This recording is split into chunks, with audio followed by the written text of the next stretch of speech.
हाय hello नमस्ते to everybody, how is everyone doing? I hope everyone is doing fine. तो जैसे कि आपको पता है कि मैंने बिट साइड दिया था, ठीक है। और मैंने बिट साइड बहुत होप से, बहुत उम्मीदों से दिया था, मतलब जब नॉट दिया था बट जब मैंने फॉर्म भरा था I was just like 390 marks का पेपर है एंड 3 घंटे है, तो what is the worst they can do? Apparently they can do a lot worse guys. हाँ। सो बिटसैट के बारे में बात करते हुए मैं आपको कहना चाहूँगी कि बिटसैट ने ऑलमोस्ट मेंस का लेवल टच कर लिया है। मतलब अभी तो इन्होंने मेंस का लेवल टच ही किया है सिर्फ, but I am pretty sure कि सेकंड अटेम्प्ट में वो ऑलमोस्ट मेंस लुक अलाइक वाले क्वेश्चन देंगे, ठीक है। PYQs वगैरह पता नहीं कुछ दे देंगे। Starting with physics was moderate level but it was doable. Like मेरे से तो हो गई थी क्योंकि मैंने एंड डे पे बहुत पैनिक करके मैंने फिजिक्स का रिविजन किया था। I will come to that later, but physics was very doable. Physics बन गई थी मेरी अच्छे से। एंड उसके बाद आते हैं केमिस्ट्री पे।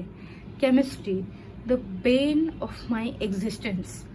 केमिस्ट्री पता नहीं क्यों इन्होंने टफ दे दी थी और काफ़ी डीप लेवल पूछ दी थी। मतलब it was not at all predictable कि वो कहीं से भी, मतलब ऐसे 5-6 सवाल थे। एक कोई तो सेल साइकिल वाला सवाल था, पता नहीं कुछ भी पूछ रहे थे, पता है कुछ भी पूछा था इन्होंने केमिस्ट्री में। And it was like chemistry में NCERT के जो पेजेस के बीच में ये होता है ना, ये वहां से भी उन्होंने क्वेश्चन पता नहीं कहाँ से निकाल लिए थे, ठीक है। That is a metaphor, that is hyperbole, that is exaggeration, that is not at all true, ठीक है।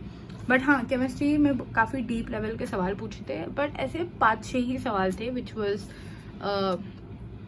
Was not something that I was familiar to. तो एंड बाकी सवाल तो डूएबल ही थे, जैसे मैंने मॉक टेस्ट दी थी वैसे ही सवाल थे। एंड बिट्स के बाद कमिंग बैक टू मैथ्स में इंटीग्रेशन, LPP ऐसे सारे टॉपिक से काफ़ी सारे सवाल थे। एंड इंटीग्रेशन से कुछ सवाल थे जो मेरे बनते बनते रह गए थे। मतलब मैंने बनाने की कोशिश की, एक बार की, 2 बार की, एंड तीसरी बार मैंने बोला फक ऑफ, क्योंकि मेरे से बन नहीं रहे थे एंड वो सवाल बहुत टाइम ले रहे थे। एंड मैं बहुत ट्राई करती हूँ कि कोई सवाल अगर मैं कर रही हूँ तो वो मेरे ईगो पे ना आए, बट काफ़ी सारे सवाल ऐसे होते हैं जो मैं मेरे ईगो पे ला देती हूँ और वो एग्जाम में नहीं लाना चाहिए, which is something that I learn through test taking and all of that, ठीक है। तो यस, तो मैथ्स वॉज वेरी वैसा वाला वैसे से। मैथ्स के बाद मैंने इंग्लिश करा था। इंग्लिश वॉज एवे ही था, but I do regret doing English first. मेरे को LR पहले करना चाहिए था, ठीक है। LR में काफ़ी सरप्राइजिंगली अच्छे सवाल पूछे थे।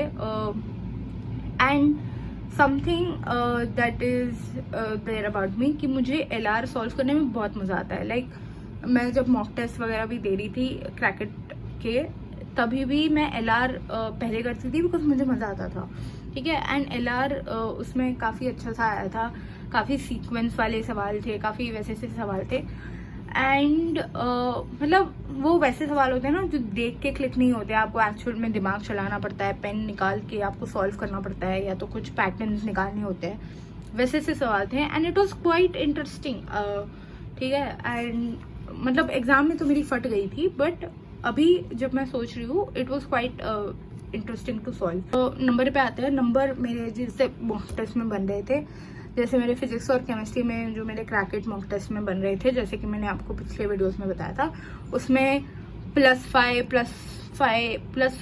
+10 वाले ही नंबर थे, ठीक है, in the actual exam. And मैं आपको ड्रम रूल्स प्लीज, मैं आपको स्कोर बता देती हूँ, ठीक है, ठीक ठाक। This is the score. I know it is not that good and it is it is, I don't know कि स्कोर में कुछ मुझे नहीं लगता कुछ मिलेगा, but will see in the second attempt. Hopefully we can improve it to maybe 280 और maybe 300. I know that's very aspirational, or not aspirational, that's very ambitious, but I'm hoping to do that, to get there, ठीक है। And basically जो मैं mock test दे रही थी क्रैकेट के, उसमें भी मेरे 220 to 210 205 नहीं, मतलब ऐसे ही स्कोर आ रहे थे, 210 220 वही वाले रेंज में आ रहे थे। एंड स्टार्टिंग में तो बहुत कम आ रहे थे, विच वॉज लाइक 160 180 टाइप्स। तुम ले लो तो वैसे ही आए हैं, ठीक है। तो basically I think 100 something marks मेरा फिजिक्स और केम से बना, एंड बाकी सब जो था वो मेरा मैथ्स, इंग्लिश और LR से बना.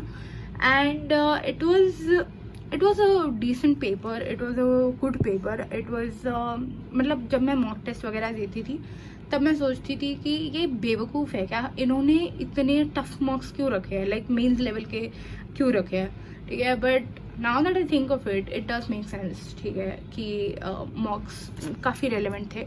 एंड मेरे कुछ दोस्त भी थे जिनके मतलब वो दूसरे से मॉक टेस्ट वगैरह दे रहे थे, और उसमें उनके काफ़ी अच्छे से नंबर बन रहे थे. लाइक एक के तो 300 टाइप कुछ बन रहे थे, 300 के अराउंड बन रहे थे, लाइक 300 अबव बन रहे थे. बट उसके एक्चुअल एग्जाम में ऑलमोस्ट मेरे जितने ही बने, मतलब मेरे से कम नहीं बने. बट या सो उसको वो हो गया था, दुख हो गया था कि oh my god. But so it is like very important to give relevant mocks. And also मैं पता है एग्ज़ाम के जो पिछले दिन था, एग्ज़ाम का जो जस्ट प्रायर डे था, 30th को मेरी एग्ज़ाम थी. 29th को मेरी इतनी फटी हुई थी बिकॉज मुझे फिजिक्स का कुछ नहीं याद आ रहा था, लेजिट कुछ नहीं याद आ रहा था. And I am not even exaggerating this कि, और ये ऐसा मेरा जेई के टाइम पे भी हुआ था. फिर जेई के टाइम पे उतना सा नहीं हुआ था, बट इस टाइम तो बहुत हुआ था कि मैं फिजिक्स के जो पैरेलल प्लेट वाला फॉर्मूला था कि मतलब इलेक्ट्रिक फील्ड जो होता है ना, कि electric field of a sphere, और वो सब पता नहीं क्यों मैं भूल रही थी वो बार बार. एंड मुझे बहुत ज़्यादा पैनिक हो रहा था उसकी वजह से. फिर मैंने टेलीग्राम पे बेसिकली आपको क्रैकेट वाले एक मेंटर वगैरह भी असाइन करते हैं, तो मैंने उनसे भी बात करी थी. एंड वो मतलब एंड डे पे, लास्ट डे पे क्या ही कर सकते हैं. उन्होंने थोड़े बहुत मुझे कंफर्टिंग वर्ड्स बोले, एंड या overall good emotional support also. But yes, तो मेरा बहुत पैनिक होता है, इज़ माई पॉइंट. एंड दोस्तों, आपको बिल्कुल पैनिक नहीं करना चाहिए एग्जाम के पहले. क्यों नहीं करना चाहिए मुझे मत पूछो, मैं खुद करती हूँ, तो I can't advice you on that. So that is it. That is almost it. That is my BitSat review. I hope you all found it helpful somehow. अगर आपको helpful नहीं लगा तो that is also not my problem. ठीक है. And that is it for the video. Thank you for watching. If you have watched this far, what the fuck are you doing with your life? Go learn a skill. Go study something. Bye bye.